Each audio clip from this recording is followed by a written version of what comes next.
Hello दोस्तों, नमस्कार। स्वागत करता हूं मैं CS कुंदन आप सभी का अपने YouTube चैनल के सेशन में। एक्चुअली आज एक वीडियो अपलोड किया गया है जिनका नाम है CA अंकित ओबेराय करके।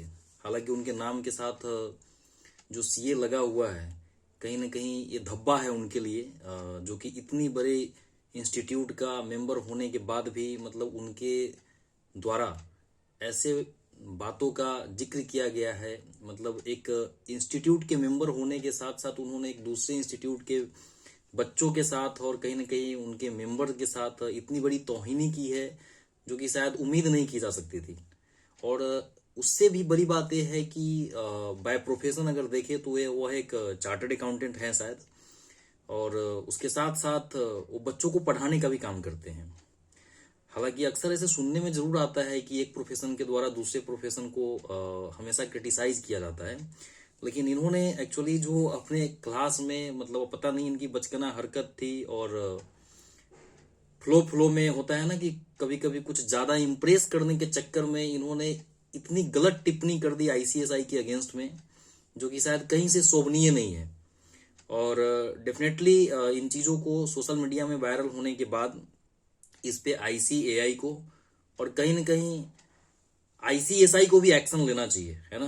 क्योंकि ICSI के पार्ट से अगर देखें तो डेफिनेटली उनके मेंबर्स के लिए और उनके स्टूडेंट्स के लिए यह बहुत ही डिस्करेजिंग वीडियो है ना, जिसमें कि उनकी मतलब इंस्टीट्यूट की बहुत बड़ी मजाक उड़ाई जा रही है और समझे तो धजिया उड़ाई जा रही है।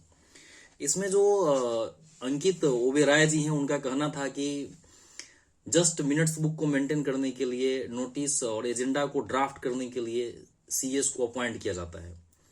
और अगर पूरे वर्ल्ड वाइड देखें तो अप्रॉक्स 60,000 कंपनी सेक्रेटरी है। और ये जो कंपनी सेक्रेटरी प्रोफेशन है, कहीं ना कहीं इनको डर होता है कि एक समय के बाद कहीं ये इंस्टीट्यूट ही बंद ना हो जाए। मतलब इनके इस छोटे से ज्ञान पे अगर मैं टिप्पणी देना चाहूं तो इन्हें पता होना चाहिए कि अगर हम एंशियंट हिस्ट्री में जाए, अगर हम प्राचीन इतिहास में भी जाए, है ना, तो वहां से भी सेक्रेटरी वर्ड का जिक्र वहां से होता है ना। भले ही कोई इंस्टीट्यूट, अगर हम किसी भी इंस्टीट्यूट के ऊपर कोई टिप्पणी करना नहीं चाहेंगे और एक इंस्टीट्यूट को दूसरे इंस्टीट्यूट से कंपेयर करके मैं खुद को सुपीरियर साबित भी नहीं करना चाहूंगा, है ना। क्योंकि ये इंस्टीट्यूट बनाने वाली कहीं ना कहीं पार्लियामेंट है, और ये सारी इंस्टीट्यूट, चाहे वो ICAI हो, ICSI हो और ICMA हो, ये सब पार्लियामेंट की स्टैट्यूटरी बॉडी है। तो इसको कंपेयर करना कहीं से न्यायोचित नहीं होगा। हमें जरूर कह सकते हैं कि ये जितनी सारी इंस्टीट्यूट है, इनका अपना एक पार्टिकुलर एजेंडा है और एक पार्टिकुलर ऑब्जेक्टिव से इनको बनाया गया है। अगर हम कंपनी सेक्रेटरी के बारे में बात करें कि what are the role and responsibility of a company secretary, तो इस महानुभाव को ये पता होना चाहिए, है ना, कि specifically section 205 of the companies act 2013, है ना, जो कि स्पेसिफिकली कंपनी सेक्रेटरी के फंक्शन को बताता है। ठीक है, कि कंपनी सेक्रेटरी का रोल एंड रिस्पॉन्सिबिलिटी क्या होता है। अगर आज भी हम बात करें कि what is the company secretary, what is the role and responsibility of the company secretary, definitely I can say कि to promote the good governance, है ना, good governance, a company secretary play a vital role in the world. और इन्हें ये भी पता नहीं है, इनका ये भी कहना था कि CS वाले लोग चले कि मैं अपना नाम चार्टर सेक्रेटरी करवा लेता हूं। इस महानुभाव को ये पता होना चाहिए था कि यूके में है ना, ऑलरेडी इस कोर्स का नाम चार्टर सेक्रेटरी ही है ना। पता नहीं इनको चार्टर वर्ड का मीनिंग भी पता है कि नहीं पता है। मैं इस वीडियो के माध्यम से बताना चाहूंगा कि चार्टर जो वर्ड होता है, एक्चुअली इस वर्ड का अगर हम मीनिंग देखने की कोशिश करें तो जब ईस्ट इंडिया कंपनी भारत में जब आई थी, है ना, और जब 1609 ईस्वी में जब वो पहली फैक्ट्री लगाई थी सूरत में, तो उस समय चार्टर इशू किए जाते थे। जो भी क्वीन होती थी वहां से चार्टर इशू किया जाता था।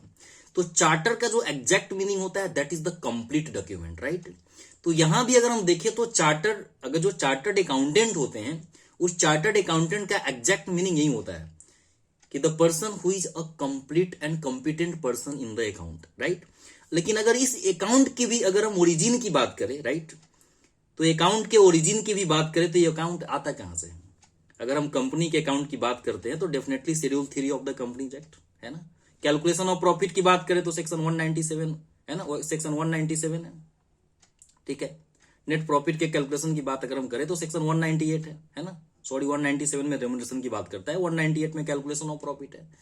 तो पता नहीं कुछ लोगों को मतलब पागलपंती का शायद शौक लगा होता है कि हम दूसरे को नीचा दिखा करके कैसे खुद को हम सुपीरियर साबित करें। ध्यान रखे बात, बीइंग अ प्रोफेशनल मेरी ये ड्यूटी बनती है ना, कि मैं अगर क्वालिफाइड हूं, मैं अगर प्रोफेशनल हूं, तो हमें हर एक प्रोफेशन की इज्जत करनी चाहिए। कभी भी खुद को अच्छा साबित करने के लिए दूसरे को नीचा दिखाने की जरूरत नहीं है। कभी भी इंसान की अगर बात करें, किसी प्रोफेशन की बात करें, तो वो अपने कर्म से ऊंचा होता है। दूसरी बात अगर मैं बात करूं तो क्यों ये लोग प्लेटफॉर्म पे आके नहीं बोलते हैं कि कितने सारे प्रोफेशनल हर महीने ब्लैक लिस्टेड होते हैं।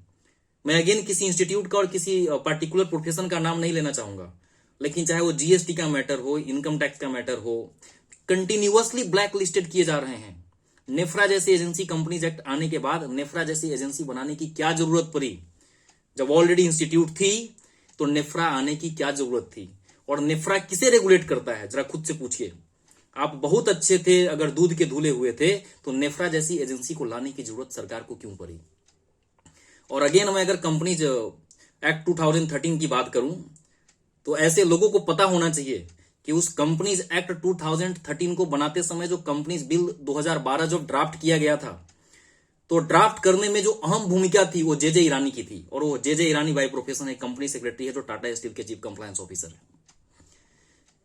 तो बात कहने के लिए बहुत सारी है। अगेन मैं खुद को सुपीरियर या किसी इंस्टीट्यूट को सुपीरियर साबित नहीं कराना चाह रहा हूं। अब ऐसे लोगों से आर्ग्यूमेंट भी क्या करना है ना।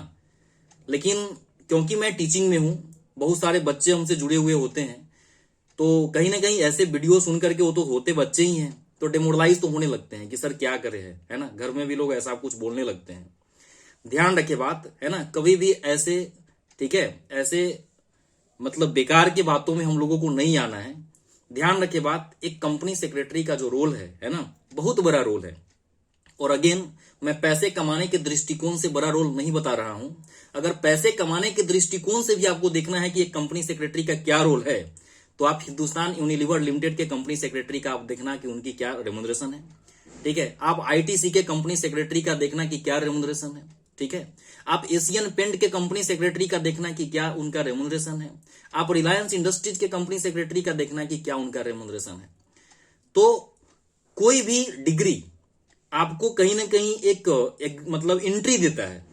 बाकी तो आपका जो लेवल ऑफ नॉलेज होता है ना, आपके जो एनालिसिस होते हैं, आपका जो इंटरप्रिटेशन होता है, ये तमाम सारी चीजें ही आपको आगे लेके जाती है। लेकिन ध्यान रखे बात, मैं इस वीडियो के माध्यम से खास करके उन टीचरों से यही आग्रह करूंगा कि अगर आप सीएस के बच्चे को पढ़ाते हो, ठीक है, तो ध्यान रखे बात, आपका रोजी रोटी उससे चलता है, और उसी बच्चे को आप डेमोरलाइज करते हैं, है ना, तो ये कहां का इंसाफ करते हो। याद कीजिए, आपको कभी मोरल और एथिक्स भी पढ़ाया गया होगा, है ना। क्यों भूल जाते हो कि इंस्टीट्यूट के कुछ एथिकल कोड भी होते हैं। तो आप ये क्यों भूल जाते हो, है ना, कि जिस बच्चे को पढ़ा रहे हैं, जिससे आपका रोजी रोटी चल रहा है ना, और उसी को आप क्या कर रहे हैं, डेमोरलाइज करने की कोशिश कर रहे हैं। आप किसी प्रोफेशन के ऊपर उंगली उठाने वाले कोई नहीं होते हैं, है ना, क्योंकि इसको बनाने वाली पार्लियामेंट है ना। तो सरकार कहीं ना कहीं आपसे बहुत ज्यादा काबिल है, उसमें बैठे हुए लोग बहुत ज्यादा काबिल है। इसलिए मेरे हिसाब से बर बोलेपन में आकर के, है ना, खुद को थोड़ा सा कुछ लोगों के बीच में अच्छा करने के दृष्टिकोण से ये मर्यादा न भूले कि आपको कहां पे क्या बोलना है। ठीक है, दूसरी बात मैं बोल रहा था कि अगर मैं एक कंपनी सेक्रेटरी के रोल की बात करूं कि what are the role and responsibility of a secretary, आप एंशिएंट हिस्ट्री में जाकर के देखना। ठीक है, आप देखोगे कि what are the good quality of a good king, तो आप देखेंगे कि जो चाणक्य थे, है ना, उन्होंने अपने अर्थशास्त्र नामक बुक में लिखा है कि there are 4 qualities of a good king, that is the raksha, vriddhi, palan and yogakshema. रक्षा का मतलब था to protect the interest of all the peoples, है ना, जो भी उसके साम्राज्य में प्रजा थे उनकी रक्षा करना वहां के राजा का धर्म होता था। अगर मैं पालन की बात करूं तो पालन का मतलब था कि जो भी कानून बनाए जाएंगे राजा के द्वारा, उसका पालन प्रजाओं के द्वारा होना चाहिए। तीसरी मैं बात अगर करूं वृद्धि, राजा का ये भी धर्म था कि जो ग्रोथ है उसके साम्राज्य का विकास होना चाहिए, वृद्धि होना चाहिए।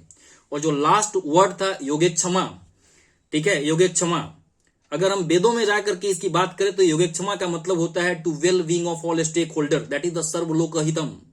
जो सबके हितों का ध्यान रखे, तो ध्यान रखे बात, उस राजा के उस कर्म को पूरा करने में जो रोल होता था उनके मंत्रियों का होता था।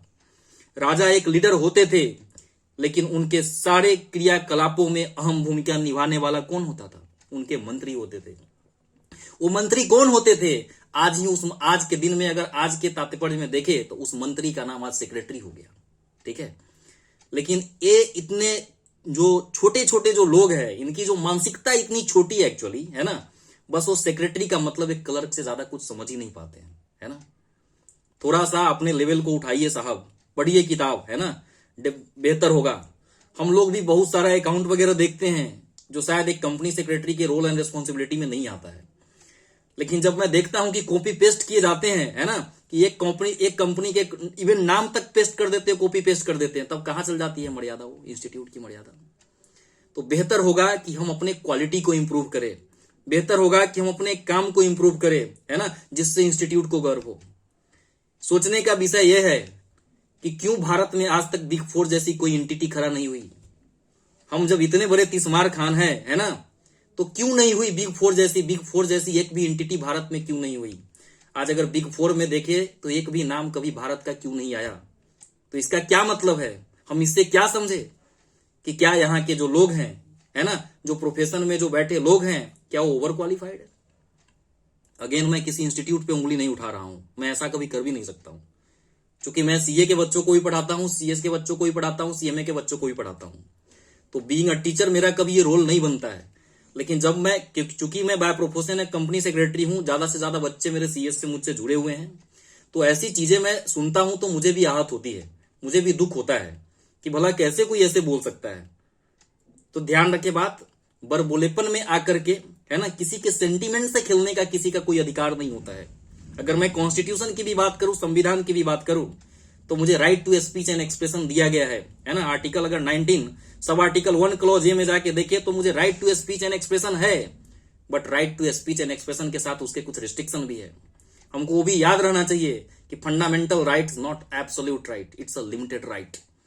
इसलिए किसी इंस्टीट्यूट के अगेंस्ट में आकर के, किसी मेंबर के अगेंस्ट में आकर के खुद को अच्छा साबित करने के लिए, कुछ लोगों में पॉपुलर होने के लिए, है ना, ये मर्यादा न भूले कि आपको कितना तक बोलना है।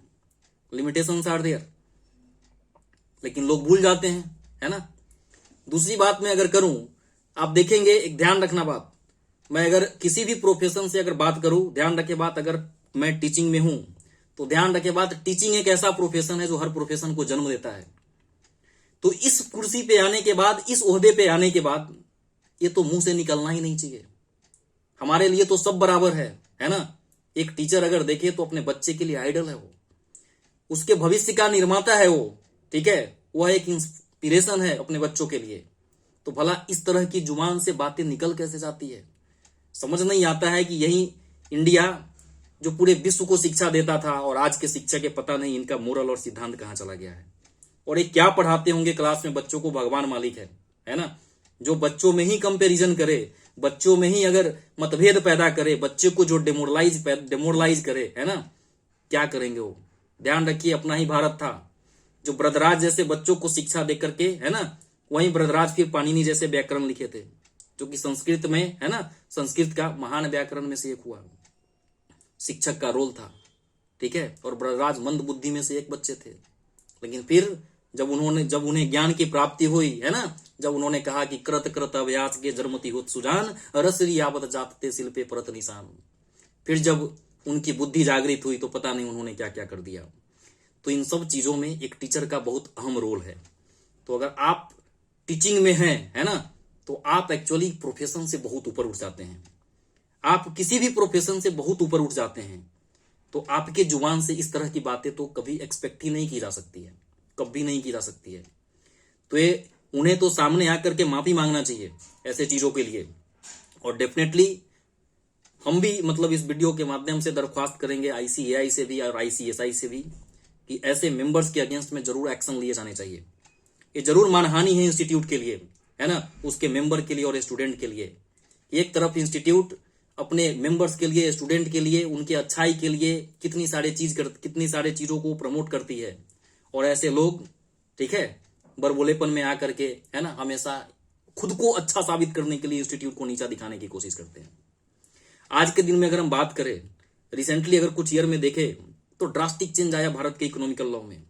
जीएसटी का आना, कंपनी लॉ का चेंज होना, इंसॉल्वेंसी एंड बैंक्रप्सी कोड का आना, रेरा जैसे लॉ का आना, ठीक है, रेरा जैसे लॉ का आना।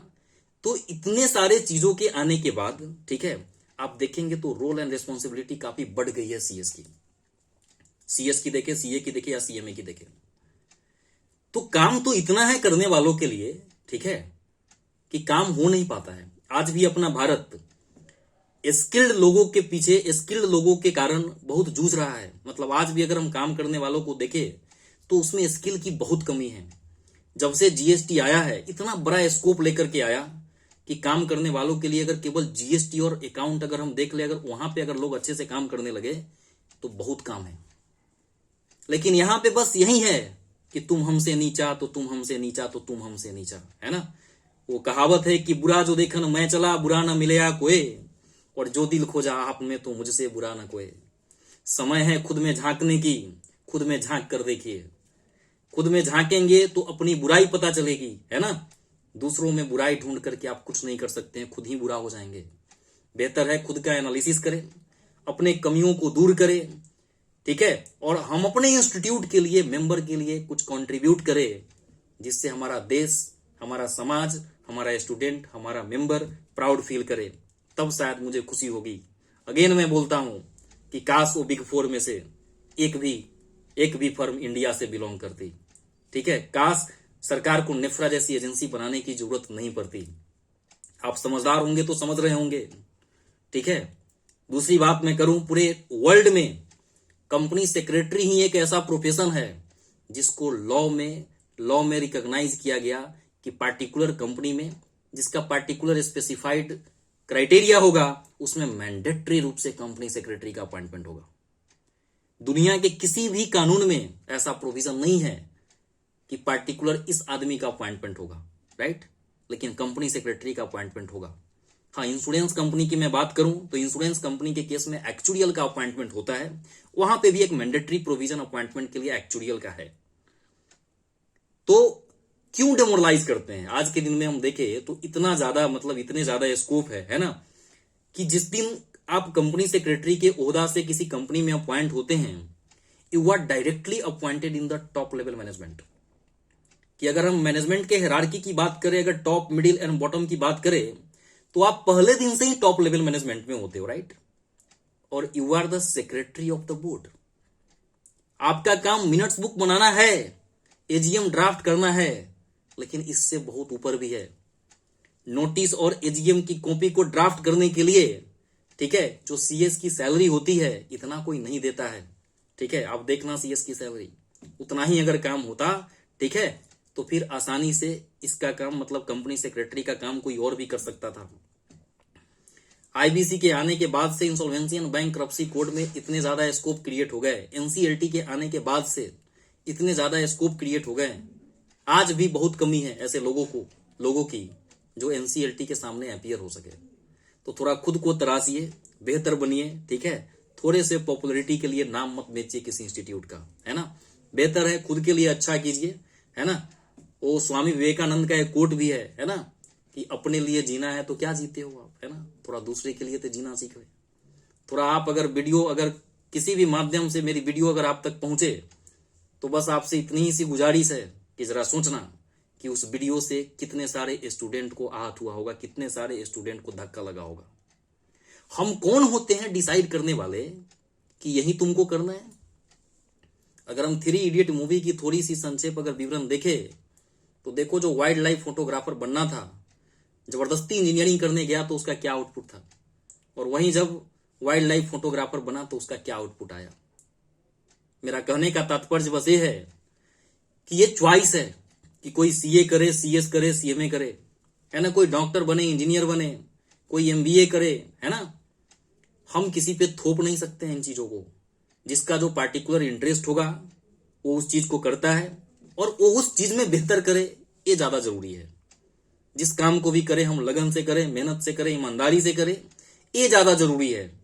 किसी को डेमोरलाइज करना, है ना, हम अच्छे नहीं हैं, तो दूसरे को खराब बोल के अच्छा बनना, ये कहां तक उचित है? ये कहीं तक उचित नहीं है। और ध्यान रखिए बात, आपको सारे स्टूडेंट और मेंबर जवाब देंगे। कोई भी बेवकूफ आज की दुनिया में नहीं है, है ना। अगर आपने इस तरह की हरकत की है, गलती की है, तो डेफिनेटली मैं सारे बच्चों से दरख्वास्त करता हूं कि ऐसे लोगों को आप एकदम बाइकाट करो, ठीक है, जो आपको नीचा दिखाने की कोशिश करते हैं। और जब भी कभी स्कोप पे है ना, कि क्या स्कोप होगा सर, हम लोग क्या करेंगे, है ना, एक बात याद रखना, what would you want you must have to deserve. जो तुम चाहते हो उसे पहले डिजर्व करना सीखो, ठीक है। और एक बार मानव जब जोर लगाता है, पत्थर पानी बन जाता है, फिर क्या नहीं संभव है। आपको सब मिलेगा, आप जो चाहते हो सब होगा, ठीक है। थोड़ा सा इंतजार कीजिए, मेहनत कीजिए, है ना। इसलिए ऐसे छोटे लोगों के बातों में